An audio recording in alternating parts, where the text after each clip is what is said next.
Em maio de 67, o garimpeiro amador Stephen Michalak se aventurou na floresta perto do Lago Falcon, em Manitoba, no Canadá. Ele ressurgiria horas depois, alegando que não apenas tinha visto 2 OVNIs, mas que um deles o havia queimado severamente e lhe causado envenenamento por radiação.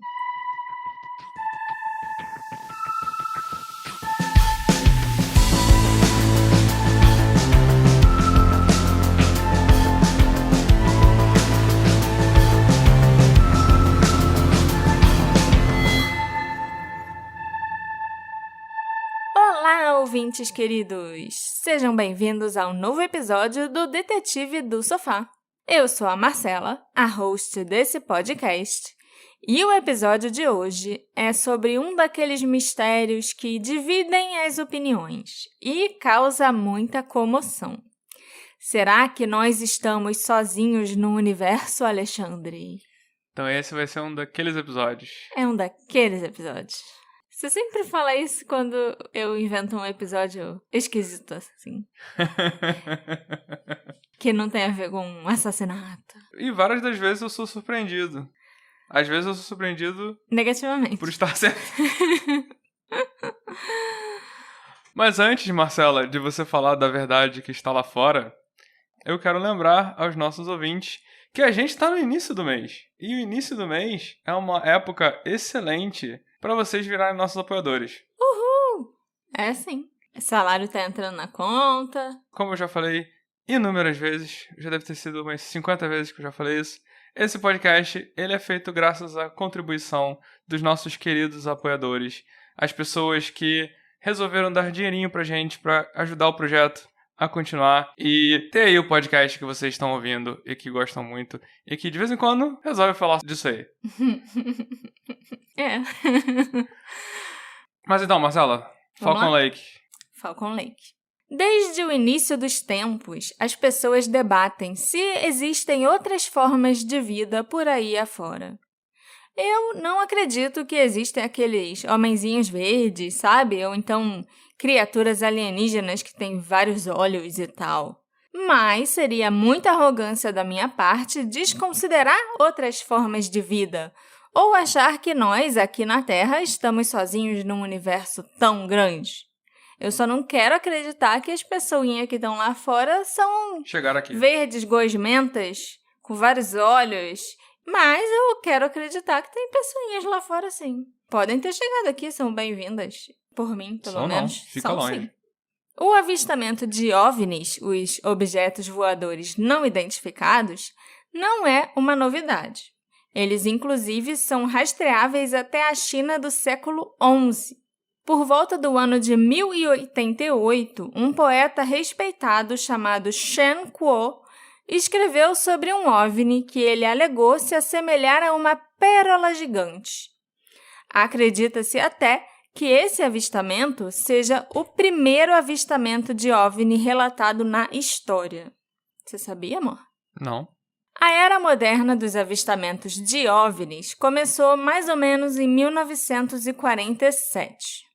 Em 24 de junho desse ano, o piloto Kenneth Arnold relatou ter visto 9 discos voadores brilhantes sobre o Monte Rainier, no estado de Washington. Os primeiros avistamentos de OVNIs no pós-guerra do Canadá ocorreram nesse mesmo ano. A Guerra Fria estava apenas começando e o governo canadense estava inicialmente preocupado que os OVNIs pudessem representar uma ameaça à segurança se fossem tecnologia soviética avançada. OVNI é literalmente um objeto voador não identificado. É algo voando que eu não sei o que é. Sim. Então, num contexto de Guerra Fria, muito provavelmente é uma aeronave espiã. É uma aeronave diferente, entendeu? Mas o que eles iam estar fazendo no Canadá? Espiando, ora bolas. Em algum momento, os malucos do ZT começaram a juntar as duas ideias. Sim. Entendeu? Então, é pior que é vacilo chamar os malucos de maluco. Mas assim, é lógico que um objeto não identificado pode muito bem ser uma nave espacial. Só pra constar, eu não sou uma dessas pessoas malucas que acham que tem OVNI em tudo que é lugar o tempo todo. E aí, numa dessas, vários OVNIs eram um balão diferente, era balão meteorológico, devia sim. ser nave experimental que a pessoa nunca viu, entendeu? Mas como eu falei, não necessariamente são ETs. Provavelmente não são discos voadores. Poxa vida. Então, no início da década de 50, o governo canadense lançou 2 projetos separados dedicados aos OVNIs. Ambos surgiram por uma questão de cautela e para acalmar a preocupação pública. O projeto Magnet foi uma criação de Wilbert Smith, um engenheiro de rádio do Departamento de Transportes do Canadá. O Wilbert realizou experimentos para determinar se os OVNIs voavam usando energia magnética. Tá aí, né, o nome, Projeto Magnet. Ele também lançou um balão no céu noturno para solicitar relatórios de avistamentos e testar sua precisão. Finalmente, ele construiu um observatório de OVNIs na Baía de Shirley, um local militar restrito a oeste de Ottawa. Os experimentos do Wilbert foram inconclusivos. Ele também passou a acreditar que os OVNIs eram extraterrestres, o que começou a atrair má publicidade. Então, o Departamento de Transportes acabou resolvendo encerrar o Projeto Magnet. Os chefes dele deviam ser céticos tipo o Alexandre, e o Wilbert devia ser tipo eu. O governo canadense não queria que o diretor do projeto de OVNIs do país fosse alguém que estava falando para todo mundo sobre disco voador e extraterrestre. Mas eles ainda queriam estabelecer uma posição oficial sobre OVNIs. Então, o Conselho de Pesquisa de Defesa criou o projeto Segundo Andar, um comitê de curta duração que foi presidido por Peter Millman, um astrônomo do Observador Dominion. O Peter era bem cético em relação a extraterrestres e tal, ao contrário do Wilbert. Em sua opinião, os OVNIs não eram de origem extraterrestre e o próprio projeto era um desperdício de tempo e recursos. O comitê não investigou nenhum avistamento de OVNI. Ele atuou apenas como um órgão consultivo e trabalhou para padronizar um formulário de avistamento de OVNIs. Ele também tentou desmascarar os avistamentos como nada além de fenômenos naturais mal identificados, como meteoritos, por exemplo. Então, o projeto Segundo Andar concluiu que os OVNIs, se fossem reais, não eram passíveis de investigação científica. A inteligência militar do Canadá decidiu que a União Soviética provavelmente não era responsável por aqueles objetos voadores não identificados. Os OVNIs, então, se tornaram uma questão científica ao contrário do que o Peter queria. A partir de meados da década de 60, a Polícia Montada foi o principal órgão responsável pela coleta de depoimentos de testemunhas. Além de andar de cavalo, eles ainda coletavam relatos de pessoa que achava que viu ET. Perseguir indígena e coletar testemunho. De quem achava que viu ET, né? Cientistas do governo, no entanto, estavam relutantes em se envolver com essa questão. A maioria dos relatórios que foram coletados pela Polícia Montada, então, foram arquivados e esquecidos. Cidadãos de todo o país tiveram um grande interesse em OVNIs. Muitos escreveram cartas para o governo solicitando até informações. E esses pedidos de informação variavam de pedidos educados e respeitosos a pedidos bizarros, exigentes e hostis. Os cidadãos queriam saber o que eram OVNIs. Eles também perguntavam se os OVNIs representavam uma ameaça à segurança nacional e o que o governo estava fazendo sobre eles. Alguns até acusaram o governo do Canadá de encobrimento, implicando-o em teorias da conspiração. E houve também aqueles que afirmaram terem visto OVNIs e que estavam convencidos de que eles eram objetos extraterrestres. Os funcionários do governo declararam que tais ideias eram absurdas e garantiram aos cidadãos que não havia nada a temer. Então, as pessoas resolveram fazer o quê? Eles começaram a formar clubes de OVNIs. Os cidadãos interessados nesse assunto se reuniam em casas, hotéis, salões de igrejas e auditórios para especular sobre esses objetos. Por exemplo, o Wilbert Smith, aquele do projeto Magnet, formou o Clube de Discos Voadores de Ottawa. Outros interessados formaram também o Clube de Discos Voadores da área de Vancouver. Esses tipos de clubes eram uma das principais maneiras pelas quais os cidadãos acessavam informações sobre os OVNIs. Alguns cidadãos foram ainda mais longe. Eles estabeleceram grupos de investigação de OVNIs para descobrir exatamente o que eram aqueles objetos.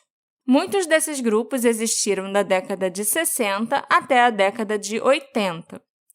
Em Scarborough, no Ontário, havia o Comitê Canadense de Investigações de Fenômenos Aéreos. Em Montreal, havia o Grupo de Estudos de OVNIs.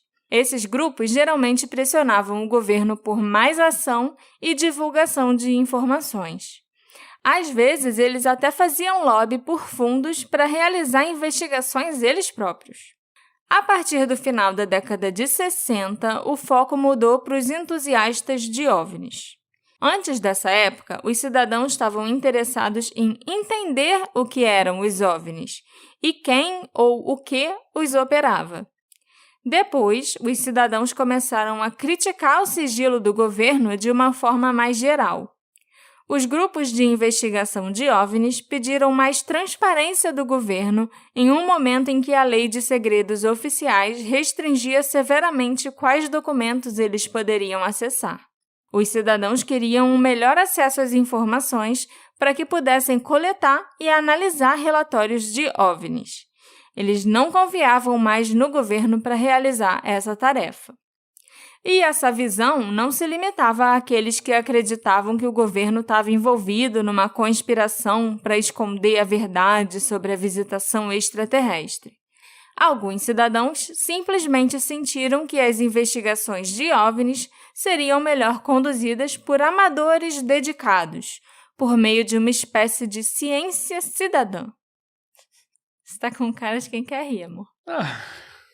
Essa ideia dos amadores cidadãos fazer algo melhor do que a galera que deveria fazer isso mesmo, pra mim é engraçado. Tem razão. É porque assim, a gente não vai de verdade investigar crimes por aí, sabe? Sim. Seria mais ou menos isso. Vamos sair por aí e nós realmente Eu investigar. vou fazer um trabalho melhor que a polícia. Eu mereço fazer o trabalho porque eu sei que eu faria melhor do que a polícia. Em 83, entrou em vigor a Lei de Acesso à Informação. Os investigadores de OVNIs começaram a apresentar pedidos formais de informação. E os itens divulgados confirmaram que o governo não estava escondendo nenhuma documentação sobre extraterrestres. Na verdade, as únicas informações retidas eram detalhes pessoais, como nomes e endereços de testemunhas. Aqueles que apresentaram pedidos receberam documentos como relatórios de avistamentos, mas nunca nenhuma prova de visitação de OVNIs. É claro que a ausência de tais provas não impediu muitos civis de continuarem suas investigações. Para muita gente maluca, a ausência de prova é a prova da ausência. Ok. Em 95, devido a cortes orçamentários, o governo e as agências de investigação oficiais pararam completamente de coletar relatórios de avistamentos de OVNIs. Isso significou que os entusiastas e testemunhas de OVNIs começaram a recorrer a organizações civis para relatar os seus avistamentos. É lógico que as pessoas ficaram desesperadas. E agora? Eu acabei de ver uma nave espacial passando na minha cabeça e para quem eu vou falar? Quem poderia Eu não defender? posso mais ligar para a polícia montada para reclamar que eu vi o OVNI. Tem que ligar para os malucos lá dos clubes. Uma dessas organizações é a Ufology Research, que tem sede em Winnipeg. E eles, inclusive, estão ativos até hoje, a Ufology Research, e eles produzem um boletim anual sobre os avistamentos de OVNIs no país. Antigamente, nos anos 90, esses boletins eram impressos e enviados por carta. Hoje em dia, eles são mais modernos, eles enviam por e-mail. 3 relatos de OVNIs no ano de 1967 foram particularmente incomuns. Eles atraíram alguma preocupação até mesmo do cético governo canadense. Os casos do incidente do Lago Falcon, dos círculos de cultivo de Duhamel e o acidente de Shanghai Harbor forneceram não apenas novas evidências a serem consideradas, mas também evidências físicas a serem inspecionadas, as quais faltavam em quase todos os outros relatórios. E é exatamente em um desses 3 incidentes que nós vamos nos aprofundar hoje, o incidente do Lago Falcon. Você gostou de saber mais sobre os OVNIs do Canadá? Deve ser parecido com os outros lugares, né? Um monte de maluco. Mas eu achei legal que, o governo realmente investiu nisso, sabe? Por um tempo, até desistir. Investiu quando tinha aquela preocupação de segurança guerra nacional. Rapidamente descobriu que não tinha motivo pra gastar dinheiro com aquilo. Imagina se fosse hoje em dia, sei lá, o governo gastando dinheiro com programa de OVNI no Brasil. As pessoas vão ficar... Stephen Michalak era um mecânico industrial por formação e um geólogo amador. Ele era um polonês que tinha se mudado para o Canadá quando criança com os pais. O Stephen costumava visitar os arredores do Lago Falcon, se hospedar no Falcon Motor Hotel e procurar quartzo e prata na floresta para garimpar. Não era incomum ver o Stephen naquela região. Mas algo deu errado na tarde de 20 de maio de 67.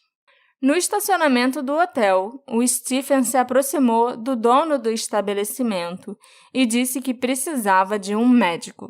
Seus olhos estavam injetados de sangue e ele estava fora de si.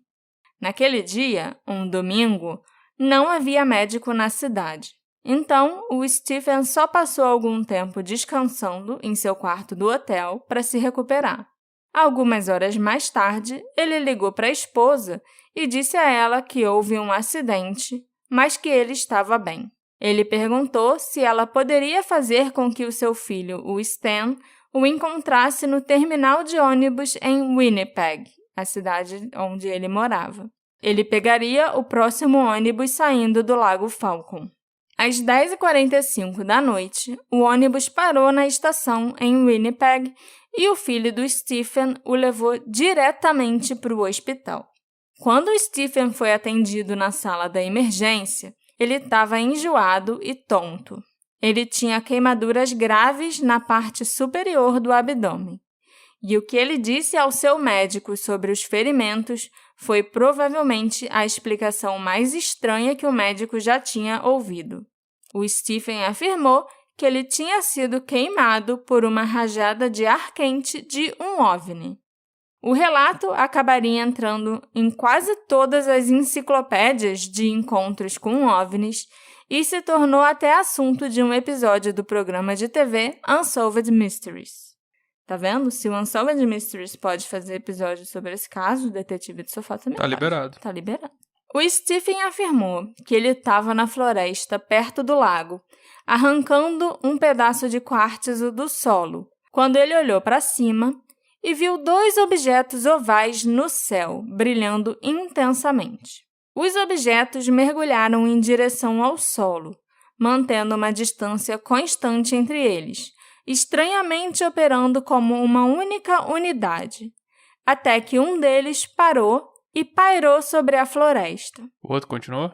O outro objeto continuou até o chão, eventualmente chegando perto de onde o Stephen estava ajoelhado com a picareta. Era só ter ficado quieto. Aham. Eu nem, Era a frase seguinte. A frase seguinte já foi a resposta, então tudo bem. A nave, que ainda estava pairando no ar, subiu e desapareceu. A outra nave continuou pousada numa seção plana do solo. Ainda ajoelhado, com a sua picareta na mão, o Stephen observava através dos óculos de proteção em seu rosto. O vermelho escarlate da nave desbotou para um brilho de aço inoxidável, e ele notou uma espécie de escotilha aberta na lateral da nave, uma abertura em forma de losango com cerca de 60 centímetros por 1 metro. O ar quente saía da nave em rajadas, cada onda soprando um cheiro bem desagradável de enxofre na direção do Stephen. Um pequeno motor elétrico girou. O ar assobiou levemente, mas estava tudo bem quieto lá fora na floresta, onde havia apenas um homem de óculos de proteção e um OVNI estacionado. O Stephen se levantou e se aproximou um pouco da nave. Ele tentou examinar o casco para tentar identificar decalques ou símbolos, talvez da Força Aérea dos Estados Unidos. Uma luz saiu do círculo superior da nave, inundando o chão com uma cor meio roxa. Era tão brilhante que ofuscava o sol do meio-dia. E quando Stephen desviou o olhar, sua visão foi obscurecida por pontos brilhantes. Ele se aproximou ainda mais. A cerca de 18 metros da nave, ele escutou algo que pareciam ser vozes vindo de dentro da nave. Ele prendeu a respiração e se esforçou para ouvir melhor. De lá de dentro vieram 2 vozes distintas, uma com um tom mais alto que a outra. Pareciam vozes humanas, embora o som estivesse abafado demais para que fosse possível entender o que as vozes estavam dizendo. Ok, Yankees tendo problemas. Venham aqui fora e vamos ver o que podemos fazer sobre isso, o Stephen disse em voz alta, quebrando o silêncio. Ele chamou os tripulantes da nave de Yankees? Sim, porque ele achava que era uma nave americana. Falcon Lake não fica longe da fronteira dos Estados Unidos com o Canadá, e esses eram os dias da Guerra Fria. Havia todos os tipos de coisas militares secretas acontecendo. Então, o Stephen esperava que aquela fosse uma nave americana que pousou por causa de alguma falha, mas nenhuma resposta veio lá de dentro. As vozes se calaram, mas não responderam. Então, o Stephen tentou se comunicar em seu polonês nativo, depois em russo e, finalmente, em alemão, as outras línguas que ele também falava. Mas apenas o zumbido e o silvo da nave responderam. O Stephen deu mais alguns passos e chegou muito perto da nave. Ele hesitou, então caminhou até a pequena escotilha e espiou pela abertura. Havia luzes por toda a parte, feixes focados brilhando no interior. Uma série de luzes piscando ligavam e desligavam em sequências aparentemente aleatórias. Ele foi cegado por uma luz vinda lá de dentro que era tão brilhante que o Stephen foi forçado a abaixar a viseira dos óculos de proteção que ele estava usando. No momento em que ele fez isso, a escotilha se fechou. O Stephen se afastou. A nave permaneceu imóvel. Não havia sinais de solda, encaixes ou juntas em qualquer lugar naquele material. Era algo extraordinário, como se tivessem pegado uma única peça de aço e esculpido a nave a partir dela. O Stephen estendeu a mão enluvada, porque ele estava usando luvas, na hora de garimpar e usar a picareta e tal, e ele tocou a lateral da nave. Estava extremamente quente. Ele tirou a mão correndo e viu que a luva que ele estava usando tinha derretido. Sem aviso, a nave se inclinou ligeiramente e ele viu uma grade na parte inferior da nave. O Stephen sentiu uma dor abrasadora no peito. Sua camisa pegou fogo. Instintivamente, ele se virou e arrancou a camisa e a camiseta que ele usava por baixo. O Stephen sentiu uma rajada de ar ao seu redor e olhou para a nave. Ela já estava subindo acima das copas das árvores e então desapareceu de vista. O Stephen começou a sentir náuseas. Sua cabeça começou a doer. A dor foi piorando e piorando.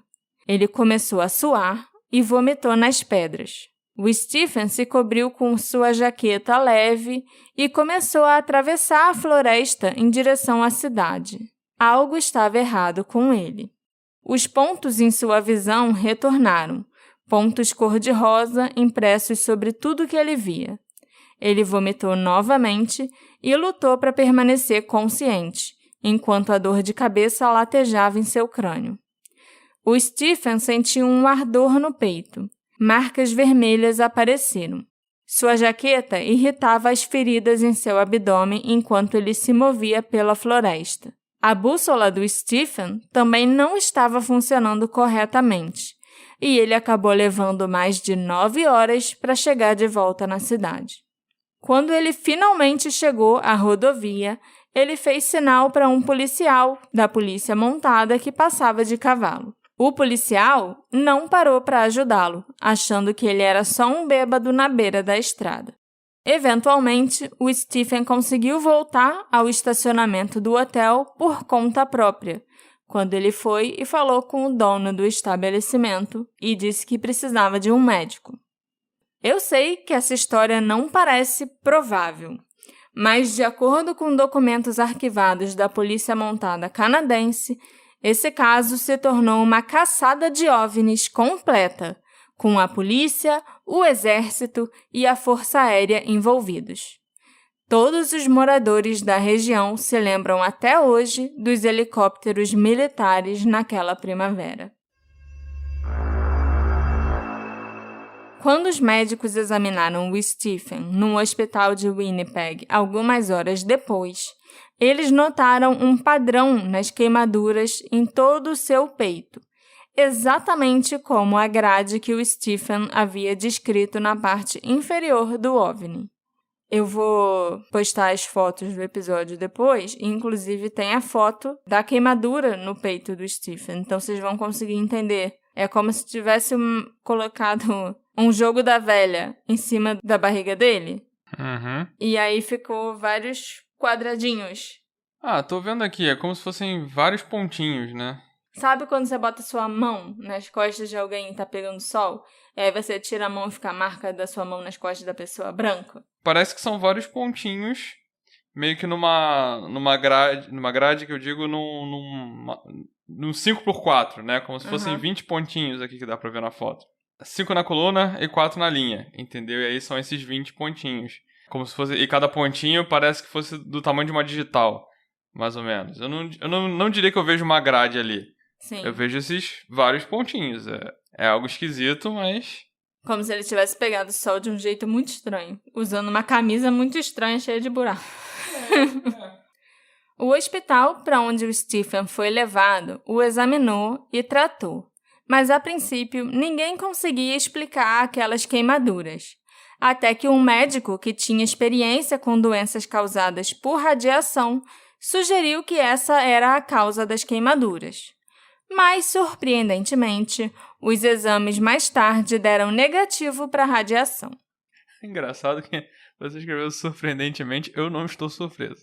Durante as semanas em que o Stephen esteve no hospital, muitos funcionários reclamaram que havia um forte cheiro de enxofre vindo das queimaduras dele, que desaparecia quando ele tomava banho, mas pouco tempo depois o cheiro voltava. A polícia montada esteve envolvida no início da investigação por causa da condição do Stephen quando ele chegou ao hospital. Mas, no momento da admissão no hospital, o Stephen se recusou a deixar os policiais examinarem os ferimentos. Então, o relatório do policial feito naquele primeiro dia observou que parecia que cinzas quentes haviam sido esfregadas em todo o seu peito. Pois é. De algum modo, os jornalistas locais descobriram sobre o caso do Stephen. E a história do homem que foi queimado por um OVNI saiu no jornal Winnipeg Tribune, e o caso tomou proporções absurdas. A história se espalhou rapidamente, e investigações começaram a ser conduzidas pela Polícia Montada, pela Força Aérea Real Canadense, pela Força Aérea dos Estados Unidos, o Departamento Federal de Saúde, a Organização de Pesquisa de Fenômenos Aéreos e o Departamento de Defesa Nacional. Helicópteros do exército canadense e da polícia montada começaram a realizar buscas nas florestas ao redor do Lago Falcon. Eles vasculharam a área com equipes no chão e no ar. Alguns oficiais foram entrevistar o Stephen no hospital para tomar o depoimento dele sobre o avistamento e para que ele descrevesse o local exato onde tudo aconteceu. Durante as buscas, eles até encontraram alguns pontos de referência que o Stephen havia descrito, mas nada mais. As instruções dele para encontrarem o local e as referências que ele deu eram muito vagas. Segundo o médico do Stephen, ele estava doente demais para participar nos primeiros dias de busca. Ele não conseguia comer alimentos sólidos desde o incidente e já tinha perdido mais de 13 quilos. Mas 2 oficiais da polícia montada foram até Winnipeg e o convenceram a ir até o Lago Falcon com eles na manhã seguinte. Eles o levaram num helicóptero do exército, mas nada parecia familiar visto de cima. O Stephen não se saiu muito melhor com a equipe do solo. Ele mal conseguia andar. E assim, depois de escurecer, os oficiais da polícia montada levaram o Stephen de volta a Winnipeg. Depois de deixá-lo em sua casa, os oficiais deram meia volta e dirigiram as 2 horas de volta para o Lago Falcon para se reagruparem com os militares. Na noite de um dos dias dessas buscas, que essas buscas estavam acontecendo, houve uma reunião no saguão do hotel Falcon Motor, com algumas pessoas de aparência oficial.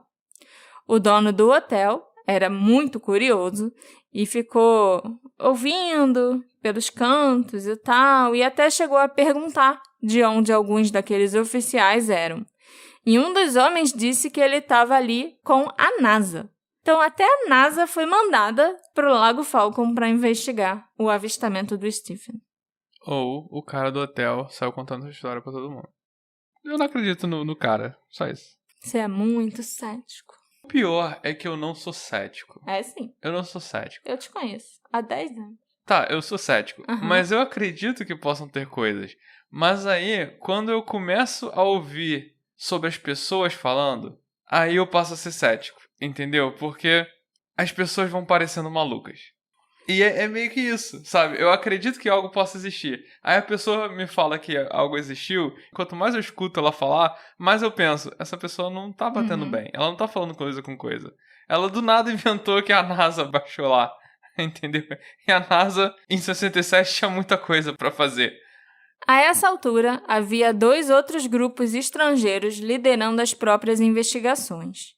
O chefe do projeto UFO para o governo dos Estados Unidos estava por perto, assim como membros do grupo americano ARPO, Aerial Phenomena Research Organization, que quer dizer Organização de Pesquisa dos Fenômenos Aéreos, em português. E na época, o ARPO tinha uma grande equipe de consultores, que reunia cientistas, físicos, astrônomos, entre outros. Depois de se recuperar e receber alta do hospital, o Stephen foi até o Lago Falcon com um amigo para tentar encontrar o lugar onde o incidente tinha acontecido.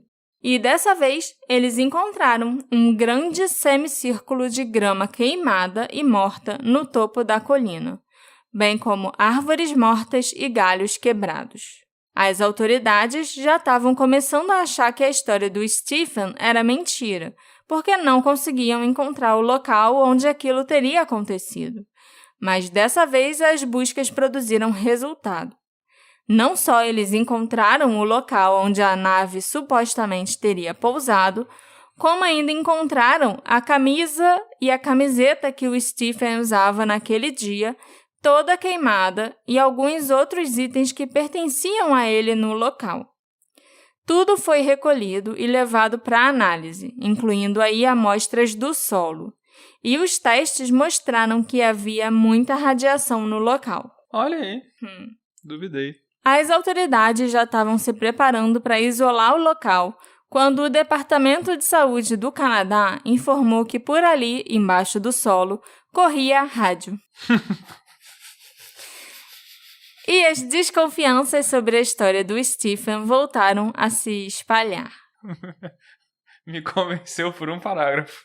Então, mais de um ano após o incidente, depois que o exército, a polícia montada, a NASA e aquele povo todo já tinha ido embora do Lago Falcon, o Stephen voltou ao local do encontro uma terceira vez, com outro amigo, com a intenção de provar o que tinha acontecido com ele. Eles exploraram a área e encontraram vários pequenos pedaços de material radioativo que apresentavam sinais de terem derretido. Eles levaram esses pedaços de metal para a polícia montada, que voltou ao local e encontrou mais peças de metal fundido. Esses pedaços de metal foram determinados em laboratório como sendo uma forma muito rara de prata processada de difícil obtenção. O metal ainda tinha a característica em comum de ser revestido numa mistura de urânio e rádio. A polícia montada declarou que os materiais provavelmente foram plantados por alguém que queria tornar a história do Stephen mais crível, mas nunca chegou a acusá-lo, de ter forjado alguma coisa. Não. Muitos desses itens encontrados no local já foram perdidos há muito tempo, porque eles foram transferidos, passaram por várias autoridades e agências diferentes. Mas o Stan, o filho do Stephen, ainda possui um desses pedaços de metal que permanece radioativo até hoje. Uma coisa que eu acho que me chamou a atenção enquanto eu pesquisava é como a bússola do Stephen também parou de funcionar. Isso aconteceu com a bússola do casal Hill. Eles tinham uma bússola? A Betty Hill achava que o carro dele estava meio estranho, com umas manchas estranhas e tal. E aí alguém aconselhou ela a levar a bússola para perto do carro. E se a bússola começasse a agir de uma forma estranha é porque tinha radiação no carro ou alguma coisa assim. Eu não estou me lembrando exatamente. E a bússola do Stephen estava se comportando de um jeito muito estranho. Tanto que ele demorou 9 horas para conseguir chegar na cidade. É o que eu estava fazendo uma pesquisa aqui. Bússolas desmagnetizam. Isso é algo que acontece, dependendo de onde você deixar em cima e tal, mas sei lá, quer dizer nada. O Stephen foi forçado a fazer várias visitas ao hospital nos anos seguintes. E ele, inclusive, ficou internado por algum tempo numa clínica dos Estados Unidos, chamada Clínica Mayo, porque os sintomas e as queimaduras voltavam a aparecer. Mas os exames continuavam não indicando radiação. O cheiro de enxofre também voltava inexplicavelmente de vez em quando. Além das constantes investigações das autoridades, a família sofreu condenação e críticas em público. A sanidade do Stephen foi questionada e o filho dele, o Stan, sofreu bullying na escola. As autoridades chegaram a determinar que o Stephen passasse por uma avaliação psiquiátrica, mas o relatório feito pelo médico afirmou que aquele era um sujeito muito pragmático, muito pé no chão e que não inventava histórias. Se duvidar, deve ter falado até que o homem nem tinha, imaginação, sabe? O Stephen Michalak morreu em 99. As queimaduras nunca cicatrizaram completamente e exames posteriores determinaram que o tecido queimado corria profundamente sob a sua pele. Era como se fosse uma queimadura de, segundo grau. Tá. Terceiro grau, que ela chegava a sumir, assim, da pele dele e, do nada, voltava depois. O governo canadense ainda classifica o incidente do Lago Falcon como não resolvido. E a família do Stephen continua investigando até hoje, porque eles não gostam que, O moleque sofreu até bullying, né? Pois é. Ele sofreu muito por causa disso, o Stan. O próprio Stephen, ele chegou a falar algumas vezes que, eu nunca devia ter falado o que aconteceu, sabe? Eu nunca devia ter contado pra ninguém o que aconteceu aquele dia. Devia ter ficado quieto, porque assim eu e minha família íamos sofrer menos. Uhum. Mas ele nunca, mudou a versão que ele contava, os detalhes até que ele contava sobre o que aconteceu naquele dia, entendeu? Uhum. Embora ele tenha morrido há mais de 20 anos, o avistamento do Stephen é um dos encontros com OVNIs mais bem documentados da história.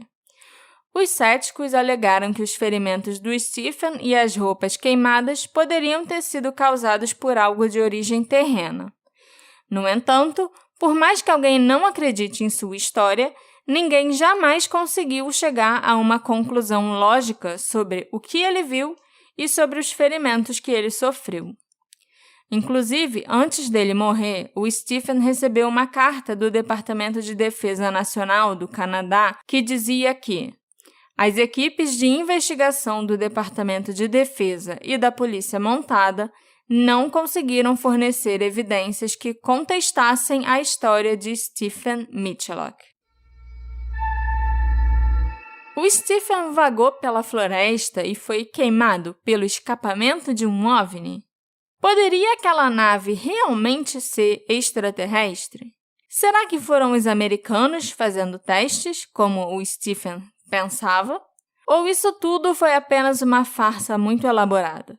Tem quem ache que o Stephen era apenas um maluco que se queimou fazendo um churrasco. Caraca, isso faz muito sentido. Mas ele não estava fazendo churrasco no meio da floresta, né? Ele não tinha uma grelha, nem uma churrasqueira, nem nada parecido. Ele só tinha uma bússola e uma picareta. O cético Aaron Sekulosh, que é um blogueiro canadense, por exemplo, revisou os registros do hospital, bem como os relatórios da polícia montada, e declarou que, embora o Stephen realmente tivesse sido queimado, ele provavelmente tinha se queimado ele mesmo, de alguma forma, enquanto estava bêbado.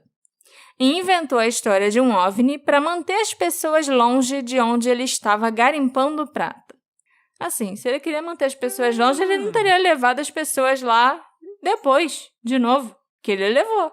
Logo que ele saiu do hospital, ele levou o amigo e levou a polícia montada e levou o exército, foi pra lá e todo mundo ficou investigando a área. Não, mas isso faz sentido. Essa ideia do cara faz sentido. Porque ele foi obrigado a levar. O negócio teve mais atenção do que... Assim, considerando essa possibilidade. Aí ele chegou, contou, aí a parada teve mais atenção. As pessoas mandaram ele levar lá e ele acabou levando, né?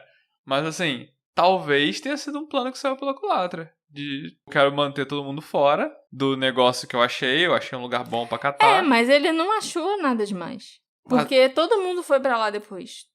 Todas as organizações canadenses, o exército, o Departamento de Defesa, a Polícia Montada, todo mundo foi para aquele lugar depois, isolaram a área e investigaram absolutamente tudo que tinha naquele solo, naquelas rochas, naquele lugar. Sim, mas o que ele queria esconder das pessoas era a prata e o quartzo que ele tava procurando. Às vezes ele tava perto de encontrar um lugar maneiro, que tinha bastante e tal, e queria... Eu acho que se tivesse alguma coisa valiosa lá, teria sido encontrada. Não, mas não é... Prata e quartzo não é tão valioso assim. Mas às vezes era só isso. Ele era um garimpeiro que não queria outras pessoas sabendo da área que ele tinha descoberto que talvez tivesse aquilo. Mas não é algo tão valioso assim. Eu acho que é uma explicação plausível. Eu não acho.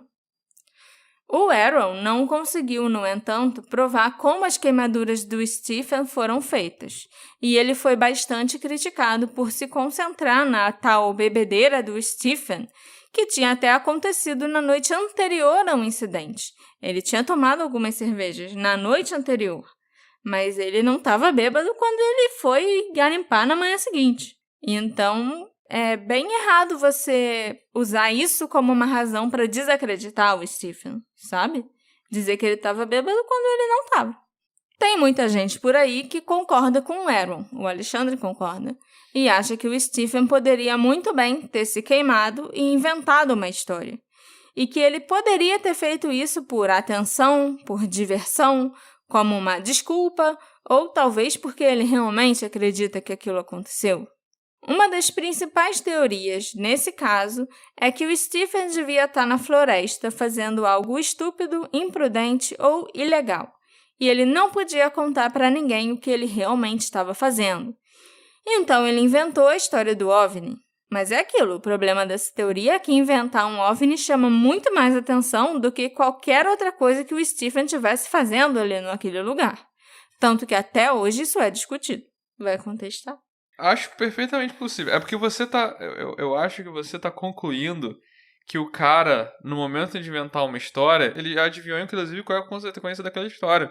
Eu não sei se ele é capaz de pensar, tipo, vou falar que eu encontrei uma nave esquisita. Não vou falar que eu encontrei uma nave esquisita, porque aí vão me vão me chamar de maluco minha vida inteira, meu filho vai sofrer bullying, o governo vai parar aqui com todas as consequências que aconteceram. Eu não acho que uma pessoa pensa tão no futuro assim e tão acertadamente, entendeu? Então, eu acho que dá pra ele ter feito isso e as consequências fugiram totalmente do controle dele. E numa dessa pode ter sido algo que ele interpretou errado, pode ter sido algo que ele inventou, pode ter sido uma viagem maluca que ele teve, mas que quando ele contou ele não sabia, não tinha como ele imaginar as consequências. Sim, mas assim, ao mesmo tempo, a história que ele contou, tirando essa parte da queimadura da grade da nave e tal, que realmente é meio esquisita, é muito plausível. Uma nave desceu e vou tentar descobrir o que é isso. Ele sempre disse, até pro filho dele, e o filho dele lançou um livro depois a respeito disso, com um astrônomo famoso e tal.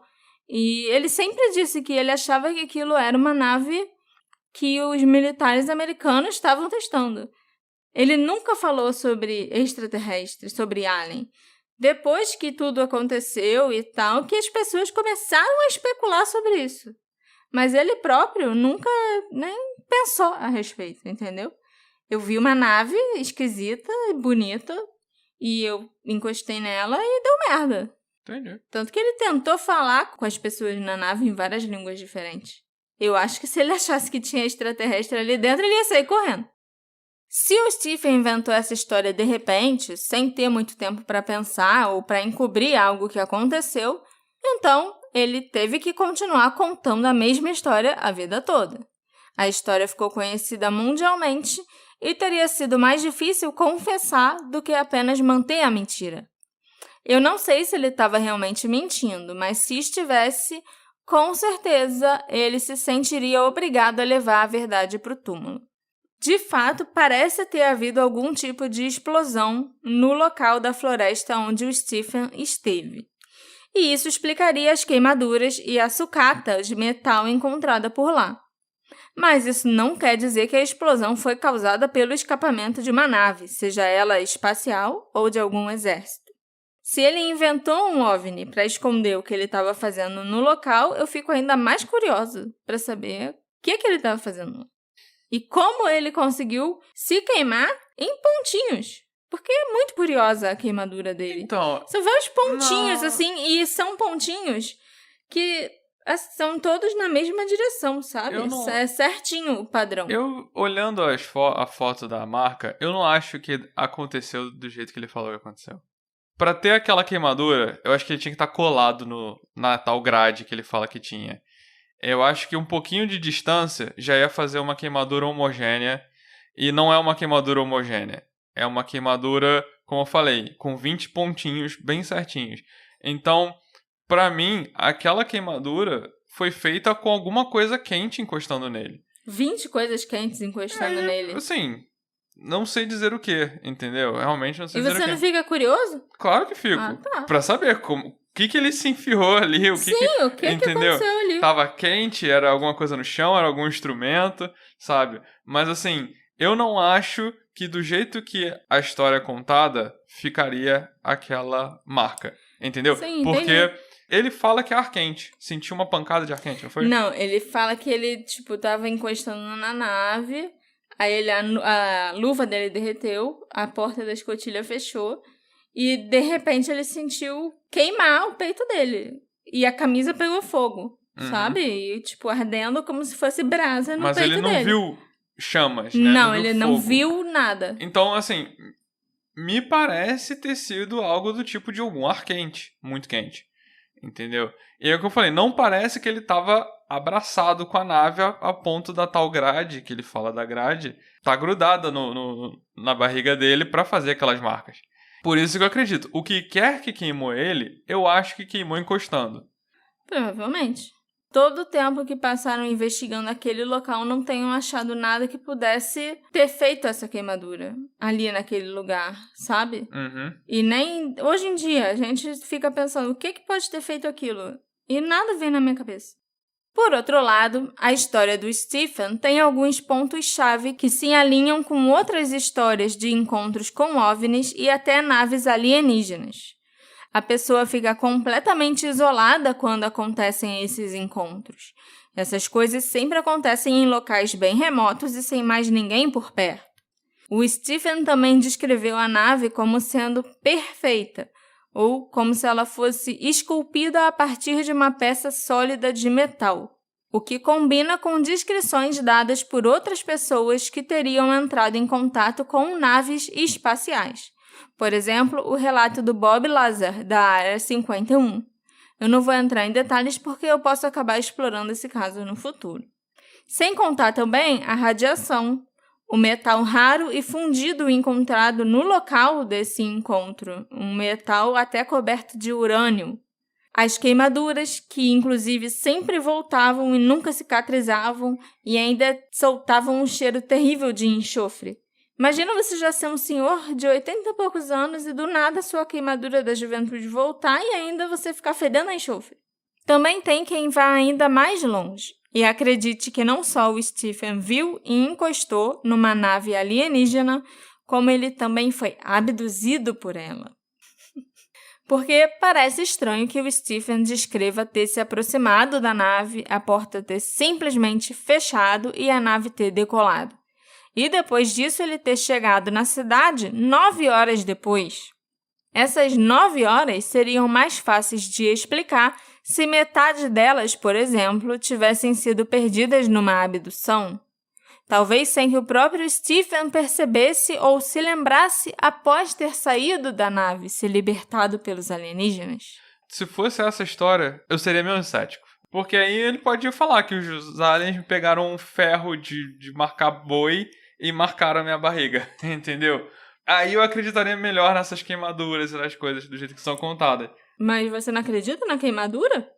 Não, eu vi a queimadura, tá. mas eu não acredito que aconteceu do jeito que ele falou. Mas com certeza não. Mas como? Essa é a questão. Esse episódio foi feito com a colaboração da nossa querida apoiadora Camila Sena. Muito obrigada, Camila. Eu espero que você tenha gostado desse episódio e que você goste desses mistérios mais diferentes e exóticos que eu às vezes trago aqui.